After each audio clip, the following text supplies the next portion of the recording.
100%, man. And you get through all of that. Yeah. Found not guilty.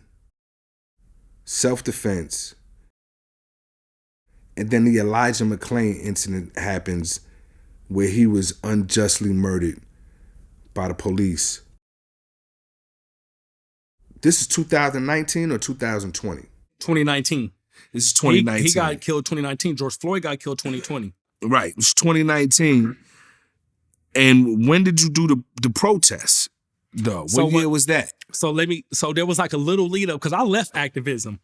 After I became a home inspector. I went to school. I started doing radon gas mitigation. Okay, so you completely... I had to leave Prodigal Son because my budget was like $350,000. I can't raise no money and I'm looking at life in prison. I done shot this young man. He rolling around town shooting everybody. And I can't stop a war now. The Damus is hitting back. The Crips is... Because the Bloods went on like a little killing spree. So they started killing all these young Crips and they killed some people who wasn't even Crips that looked like Crips. Then the Crips started hitting back and started killing them. And that's how some of them young brothers you see in the dock, they ended up getting killed because they was going back and forth every day. I became a home inspector, bro. I was like, I'm done with activism. I retired, bro. So Nipsey Hussle got killed here in LA. When Nip passed, some of the brothers I had already worked with some activists here in Los Angeles. I did some work in Watts. I'm getting calls from LA. Bloods and Crips in Denver was like, oh man, they getting together in LA. They at the Marathon shop right now. They got 8 trays up there, Damus. What we gonna do in Denver? I'm like, everybody's calling me. I'm like, why don't y'all do something? They're like, man, you already know, T. You the guy, you know? So I call some of the usual suspects, man. Gerald, some of the Crips, some of the Raymonds from Denver, some of the Trades, Rolling 30, some other Damus. Because Denver got other blood gangs too, Deuce Nines. You know, they got dog posses, all these blood gangs and all this Crips. And I just kind of hit everybody up and I told them, let's meet at the park. I didn't even have a plan. We met at the park one day and this was based off of Nipsey. This is my introduction back into activism. Then we met at the park. We met at Delmar Park, just a park in Aurora. It was like maybe 150 Bloods and Crips, ex-Bloods and Crips activists. And we just chilled, man. Everybody just kind of was smoking bud, drinking, chilling. Then I was like, shit, let's do it next week. And we made a flyer. My homeboy, he's actually Eritrean. He runs a street fraternity.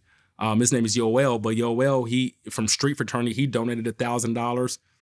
Other people, we all chipped in our own money and we bought a bunch of turkey legs and got the bouncy castle. We went to City Park in Denver, which is mainly west of Carl Boulevard, where the Denver Crips, that's kind of more their territory. We had some OG Denver Crips, OG J Love from Rolling 30s, Gerald. Bunch of people, man, helped us organize it and showed the Park Hill Bloods and the Rolling 30 Crips and the Raymonds and the Hortons and all kind of bunch of other Denver families or gangs. We just met at City Park. We just got together. We had 2 rules: no fighting in the park because the kids is gonna be there, and if you're scared, don't come. That was the rules. There was probably 200 guns in the park. I don't even know. But we got together, man, and that was me coming back into activism was after Nipsey got killed, and we just kind of we call it Heal the Hood. So that was the movement. We had the Camel movement, but the umbrella of the Camel movement was the Heal the Hood movement. And we did a Heal the Hood event. Then after that, I was gonna lay low again. I was like, all right, we cool. We passed the Nipsey thing. I'm not trying to be back into gang activism because eventually somebody is going to call me a snitch. It's going to come up. You shot the homie. It's going to be another incident. So I wasn't really trying to get back into that frame. But when Elijah McClain got killed in 2019, some of my family members were helping organize it. Then his family, most of his family is actually from Park Hill. Some of them are Bloods and I grew up with them, the McClain family. But then his mom and his dad actually had grown up around Crips. So I didn't really know his mom or dad. And I didn't know him. I never had met him. Or George Floyd. I never met Breonna Taylor. But when he got killed, everybody's like, because, you know, when I get that bullhorn, you know, I'm with it. You know, that bullhorn was the same way I was with my gangbang. And I really got serious about my revolutionary actions. And they called me. And I was like, you know, if I get involved, you already know we going to go up because we're going to do it all night if we got to. And they was like, yeah, that's what we're looking for. And it went up. It went up so much to the point that the Denver police, again, had an issue with you. Now they charged, so they arrested me for rioting. They gave me 2 more felonies. They gave me 12 misdemeanors for rioting, destruction of government property, commandeering a highway. They made up some charges. So they made up stuff and turned them into misdemeanors. And I had 2 felony writing, but we were surrounding the police station, man. We surrounded, like July 3rd, we called it APD, which is Aurora Police Department, because they operate like a down south southern racist. They operate like the LAPD of Bill Bratton days, you know what I mean? They just racist. They don't care. They put your baby on the hot concrete with a pistol to your baby's head. They was doing anything racist they could, disrespectful. City council once, so you know Elijah McClain, he died saying, "I can't breathe." We got the city council and the city attorney in Aurora wearing "I can breathe." That's when we really went up, when they wore those "I can breathe" shirts, just mocking them. And that's like gangbanging. That's like crossing the wheel. Like, what? Like, oh, y'all want to disrespect? Because now we in our feelings, and we doing this for this young man who was brutalized for 15 minutes. George Floyd had a knee on his neck for almost 9 minutes. Elijah McClain was brutalized and beaten for 15 minutes. They shot him up with ketamine. We got the police on the recording talking about, "He's reaching for your gun, dude."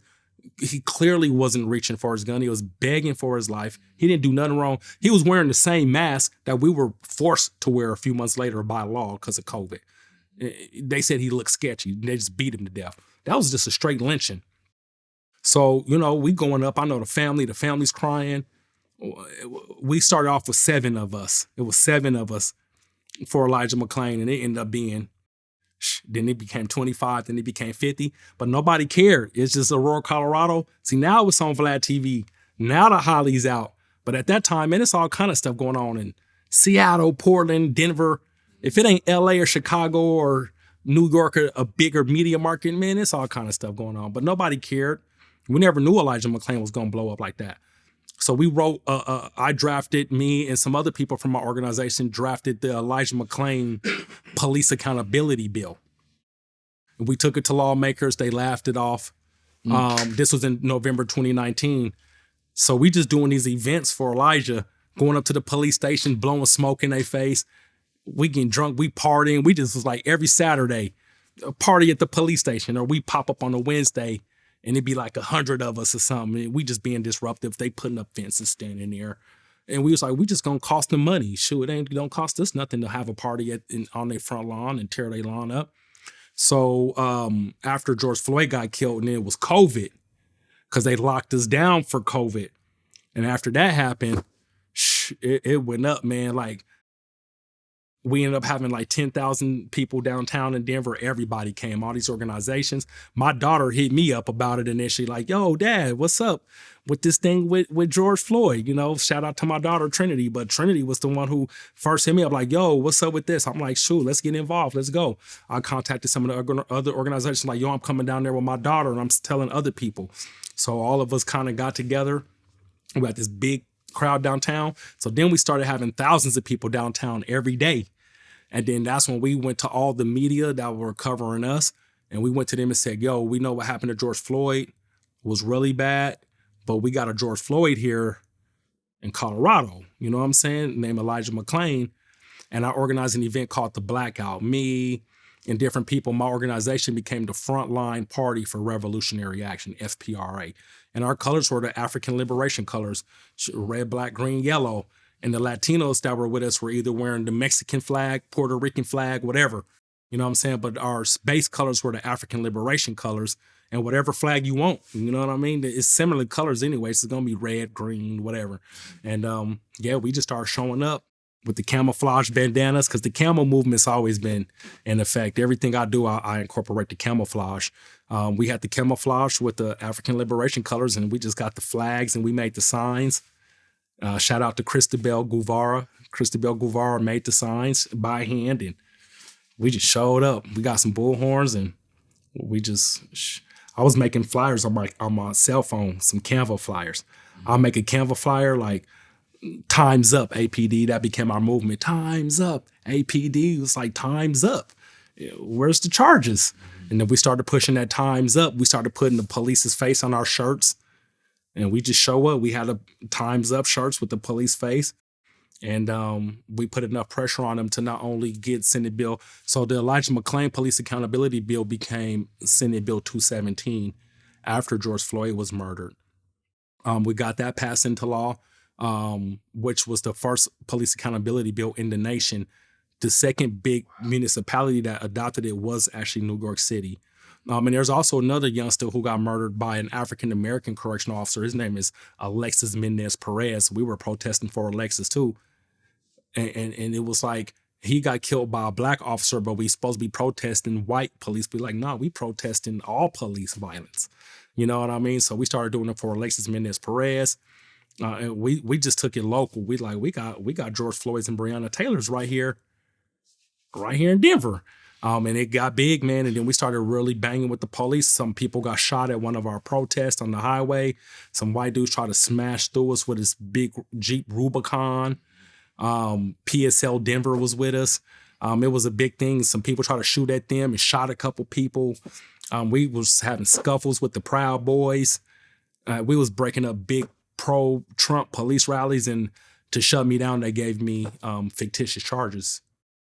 Which you were facing 24 years, but the charges were dropped a year later. Yeah, because they were fictitious. They only did that because, man, literally, if I made a Canva flyer on my cell phone and blasted it, 500 people, 1,500. That's just on a regular day. Who knows? We didn't even know. We just like, yo, show up at the police station. It might be 1,000 people. It might be 600 people, and we have other organizations. So our thing was, y'all do y'all's flyer to attract y'all's crowd. Because, we had young white kids, Latino organizations. Then for the people who grew up in Denver, African Americans who listen to me, I did our flyers on my cell phone. And man, we sent those flyers out. It could be 10,000 people. We didn't know. So in order for them to shut down that movement, they did the same COINTELPRO they did on me in the Holly, because that was a counterintelligence operation. Not only did they run on me in the Holly, but they did the same thing to me again after Elijah McClain, Alexis Mendez Perez, and George Floyd and Breonna Taylor were murdered. In 2019 and 2020, they ran another COINTELPRO on me. And failed again. It failed again. I'm not a perfect person, but I'm a righteous brother, man. I move with integrity. We were off camera and we were talking, about your journey. And I wanted to ask you, what keeps you motivated? What keeps you there? What keeps you fighting for your hood, for your city? And now you're about to run for mayor. You're running for mayor. I'm running for mayor, yeah. Tell us, man. Tell the people what keeps you going. What's the battery in your back? Does it ever need charging, or is you just on go all the time? I mean, hip hop. What? I mean, if I could do it for the Bloods, Tupac, Martin Luther King, the same thing. It's nothing. It don't stop. So okay, I've been abused by some of my homies.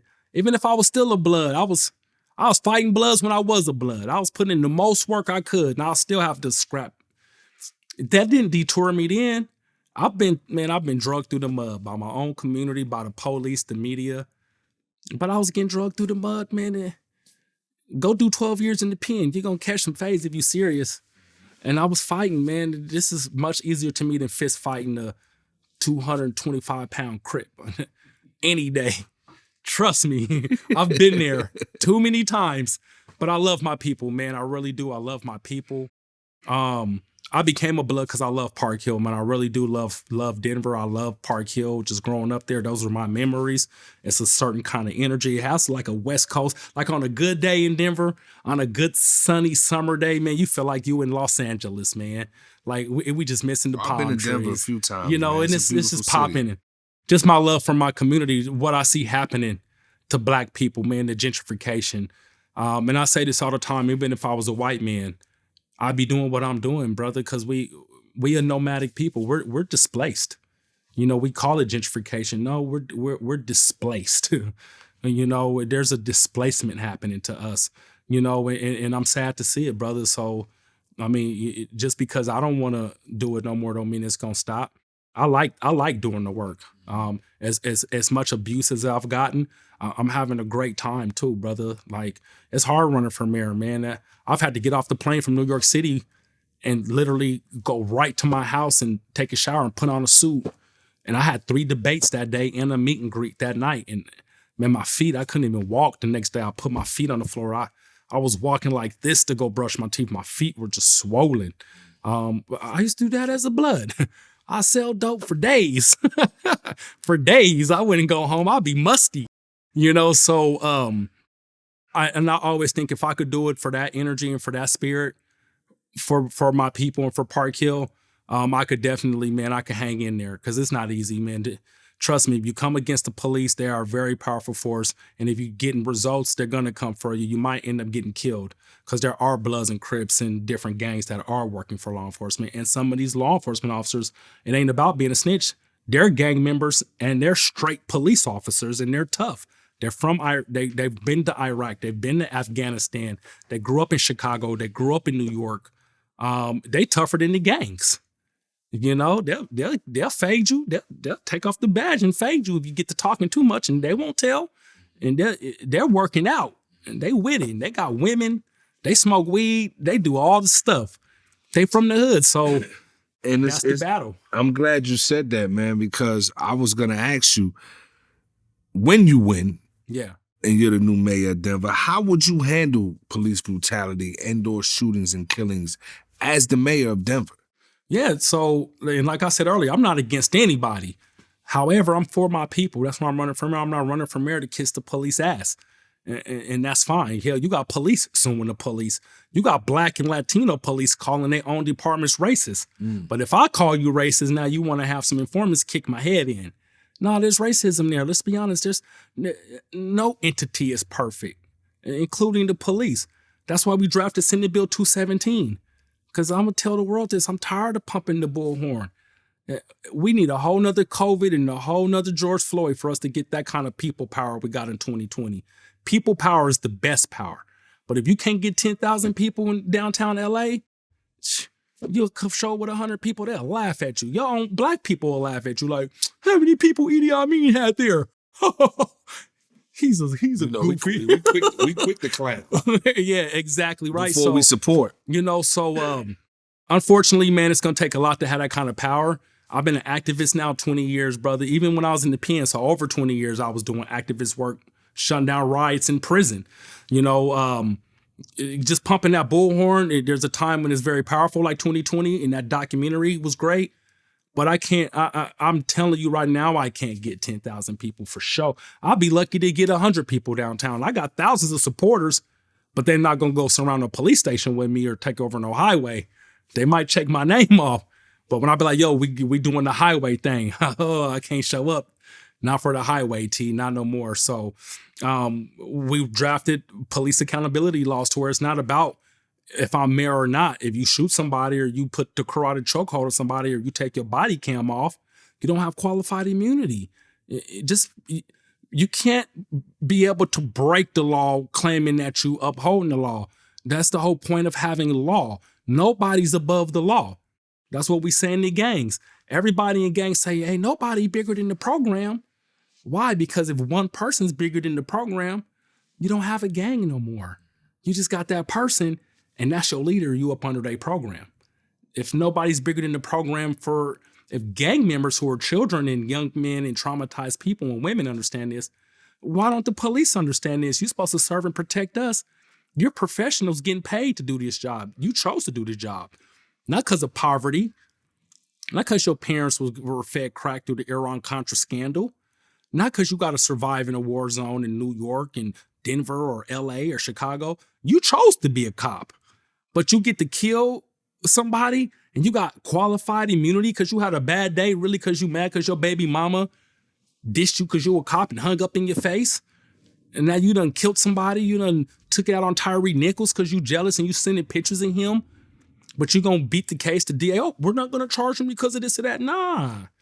The same pit you dug for somebody else, now it's time for you to fall in that pit. And that was our reasoning in drafting that law. So when I am the mayor, it's not going to be me having to beef with the police. And that's between them and the prosecutors. If you kill somebody unrighteously, not only am I going to stand with that family because they deserve justice, I'm not going to be out here disrespecting Bloods and Crips about killing black people and doing harm. But now I'm running for mayor and I'm vouching for the police who murdered another black person. And that's what's happening with politics. That's why our people are disenfranchised with politicians. 100%. Politicians were not supposed to be fake. Politicians were supposed to be the doctors, the lawyers. That's why if you look at Congress or the Senate, they get months off. Why? Because really, when our system was created, which was all, of course, created against people of color, but you weren't supposed to just be a full-time senator. No, you're supposed to be the storekeeper. You're supposed to be the dentist, the doctor. You're supposed to be the blue-collar person. Then you're representing the community. Now you got to be a rich millionaire to even think about running for office. And that's what made me want to do it. It's like I can't keep protesting, but sure, I may not be able to raise $1 million, but I got a good ground game. And if I could be 16 rolling around with a red can of spray paint walls with a pistol, I could definitely put up some yard signs. I could get a team together. If I could do Heal the Hood or the Camel movement, we just said, shoot, let's see if I run for mayor. Because even if I lose, at least we bringing up these issues. We need more public social housing and not the abandoned racist kind that happened in New York City or happened in Chicago. No, we need newer built, retrofitted public housing. No, people can't even afford affordable housing. African Americans were getting displaced. We need a public banking system to add democratized banking for people who can't get bank accounts. If Russell Simmons, if he could sell a Rush card, the city of Denver could do a public banking system. Shout out to Run DMC, right? Like, but if he could do it, the city of Denver could do it. That's tens of millions of dollars. So that was my reasoning. Even if I lose, we bringing up these issues, and it's looking like there's a chance that I could win. Because it's not just about me running to lose just to bring up issues. We're running for me to win. But if I don't win, all right, well, we got plenty of politicians now publicly stealing my platform, which is like, all right, if I can't win, make sure you do it, or don't be surprised if I still got that bullhorn. It's still sitting in my room. Yeah. And I like speaking things into existence. So again, when you do win, you said your first thing you want to do is to declare housing, a human right and an emergency. Now that sounds great, but how do you go about accomplishing that and convincing people who already got their housing? So you got people that's straight. They ain't got to worry about that. Them the people you have to get on board that housing is a human right and every human being should have the right to have a roof over their head. How does Terrance go about making that happen?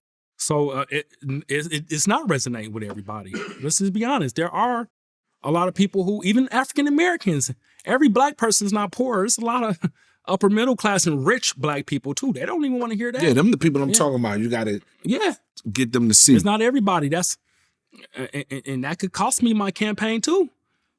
But for the people, that's politicking. Because there's also a big base of people, and a lot of them are housed. They're like, nah, this is making sense because that could be me. We need rent controls. So you cannot implement rent controls just anywhere. It has to be implemented at a federal, then at a state level. So the governor has to implement rent controls. Then I can do that at a municipal level as mayor. We can opt in each mayor in each county, which I've already said, as soon as the governor at a state law puts it in the law, I'm going to do it. Not everybody's happy about that. There's landlords. They said rent control did not work in New York. My answer is, have you been to the Bronx? You been to Fordham Road lately? That's totally different from Colorado Boulevard. And plus, who determines if rent control worked or not? Right. It didn't work for who? That's a relative term. You know what I'm saying? So I'm solid on my platform. It's definitely losing me some votes. They're calling me far left. You call me whatever you want. Call me pink in the middle, purple. I don't care what you call me. Denver now has less than 10% African Americans. We have about 8,000 homeless people, and almost half of those homeless people are black people. Then Latinos. Denver's 50% white. But yet, white people don't make up the bulk of our homelessness per capita the way African Americans and Latinos do. So my thing is, if you don't like it, my platform, I mean, vote for somebody else, but I'm not going to compromise my platform and not be able to come sit with you, Edie, or sit with Nam and the Llama Squad, or sit here with integrity to my people and say I sold my people out just to try to get a few votes, because those people probably wasn't going to vote for me anyways. Then I'm a man with no country. The community don't want me because I tried to sell out to be mayor, and career politicians and people who really want to sell out black men, they know they don't want me around them. So no, I'm sticking strong to my platform. We need these things for our people. We need to use our public safety dollars, because if you don't pay your taxes, they'll come arrest you. I don't care if you're a Crip, Blood, ex-Crip, rapper, you paying for it already. It's the mayor's job to present a budget with those taxes that represents your community. That's why everybody wants their own person in office. Italians, Irish people, Puerto Ricans, black people, unless you're a politician or somebody in politics who can show that I'm representing all demographics. By nature, people want someone who looks like them, because the mayor sets the budget. And not only is it budgeted, but a budget that has already taxes from sales tax, bringing a public banking system, making Denver a 24-hour city will bring tens of more millions of dollars into our infrastructure. And I'm not hearing other candidates say, let's make Denver a 24-hour city. You know, Denver's a growing city. Denver wants to be like Atlanta. Denver has always wanted to be like LA. Denver wants to be like every other big city, but you can't even go to a nightclub past a certain time. They shut it down. It's a bunch of homicides. I'm like, no, let's make it a 24-hour city. Let's bring the hip hop industry here. Let's bring the film industry to Denver. That's creating jobs. That's bringing in arts. I've seen Bloods and Crips make a YouTube page together. Who would have killed each other if it wasn't for this type of artistic expression? The church is art. Hip hop is art. Policing is art. They wear their badges and they blue and they green. They got their pictures of themselves. All that's art. So I'm not hearing other candidates saying what's going to help black people and brown people, which are the most disenfranchised in Denver. And if white people or whoever, or black and brown people with money don't like my platform, then don't vote for me. But I'm not kissing ass. I don't scratch backs, bro. Like, I'm not looking for endorsements from no organizations, and that's how I'm changing politics. Because I can't say I'm bringing hip hop into politics, but then I'm throwing my people under the bus looking for an endorsement. I don't even want progressive organizations endorsing me. I fill out their candidate packets to do my work, because it's a lot. You got to fill out these questionnaires. Some of them take 5-6 hours. They asking all kind of questions that take long answers. Your plan for housing, this stuff I had to research. I didn't even had heard of it. But as far as begging for endorsements, nah. I need you to vote for me. You might not even like your union. I'm for unions. But of course the union, the problem with unions is they support fake racist sellout politicians who are either not for people of color or people of color who are sellouts. But I support unions because of the workers that are in the union. Union bosses are the problem. I'm not looking for no union endorsements. I'm not looking for nothing. I need people to vote for me, because that's changing politics. Anything else is just, you fake already. And I already told people, once I start faking like that, that's when you know you don't support me. And it's working for me, bro. So there's a chance I could get in a runoff April 4th and be the next mayor of Denver, because it didn't be me and only another person. It'd be two of us. Nobody who's on that right now is 16 of us that are on the ballot. I don't think anybody who's on that ballot with me wants to see me one-on-one. My platform's solid. My work is solid. My integrity's there. I'm not ashamed to, okay, I hit Hassan with the knife. Okay, whatever. I shot somebody. Okay, right. I got a baby's mama or two. Whatever. Bring it all up. I'm not ashamed. I think it makes you more relatable. I'm just a human, you know what I mean? Man. Because the people that's going to vote for Terrance Roberts are human beings that are flawed. We all have flaws and we've all made mistakes. All of us going to fall short of the glory if that's the measuring stick. The problem with politicians with flaws is this: trying to hide it, dancing around it. Idi Amin asking you a question and you don't want to answer the question. But I think it's time for politicians a new type of politician. Yeah. And I think, You look at Dave Chappelle's special, and not even his special, his monologue for Saturday Night Live. And he talks about Trump and why Trump became so popular and relatable. Is because he told you what no other politicians told you, whether you liked it or not. Yeah. You know what I mean? He didn't really care if you liked him or not. You ain't supposed to like him. This is who I am. And he's so used to being who he is, he don't give a fuck. You know, like he gonna tell you, like, look, this is what I do. Yeah, I don't pay my taxes because I know the tax code and I know how to not pay taxes. And everybody sat around and said, damn, nobody ever said that before. Yep. He was the first politician. But so I got some of that all going the politicians did that before him. Yeah. He was just the first to say it. Now I got some of that going for me. And guess what? He lost his second, but he won too. Yeah. You know, so Barack and Obama I'm not bigging up his Trump. I'm not bigging up Trump, but it's very different from, you brought up Barack. It's very different from that type of politician who's squeaky clean. You know what I mean? And you don't find no dirt on him. You can't find nothing on him. Like his nails. You better not get too close to no dirt on Barack, boy. Somebody coming. Them Chicago boys might be coming. No, look, my mama be coming because she was the biggest. She was the biggest Barack fan. Nah, man. But no, I'm gonna be honest, bro. I'm trying to be a little bit of Barack, a little bit of Tupac, a little bit of Malcolm X, a little bit of MLK. Yeah. A little bit of Jesus, a little bit of all that, man. If That's I could incorporate a little bit of my dad, my mom. Rest in peace. I'm my own person, man. But if I could, man, people ain't even making money off their music no more. And went from hip hop really taking us, crack cocaine literally was feeding families back then. It was a source of income. Yeah. Because of systemic racism, then you just expect us to not have no money? Mm-hmm. Then you dump the dope on us. You literally help. Man, Rick Ross told me, I had him in my car one day when we brought him to Denver. He said, Terrance, if they didn't give me all that dope, he said it probably would have been 50 gangs that came out of Los Angeles. He said that to me. He was like, it could have been the Dragons and the whatever. But man, once you get a Hoover's all that dope, once the Compton Pirus, once the 60s got all that dope, and that's wealth. But what else is there? Man, LA's a beautiful place. Once you go to South Central, there ain't a lot of factory jobs. Ain't no big factories. There ain't no GMC truck factory in the South Central. And you definitely don't want to go to the East Side. Man, it's bad, you know. So, I think that the next step for hip hop, brother, they done already made it to where you can't make money off the music. You upload your stuff on DistroKid. That's what, $19 a year. I'm not buying your music. Well, I'm on. It's free on Apple Tunes. I got an Apple Tunes subscription for $5. It's on YouTube already. You put it on YouTube yourself. I'm not buying your CD. You just put it on YouTube.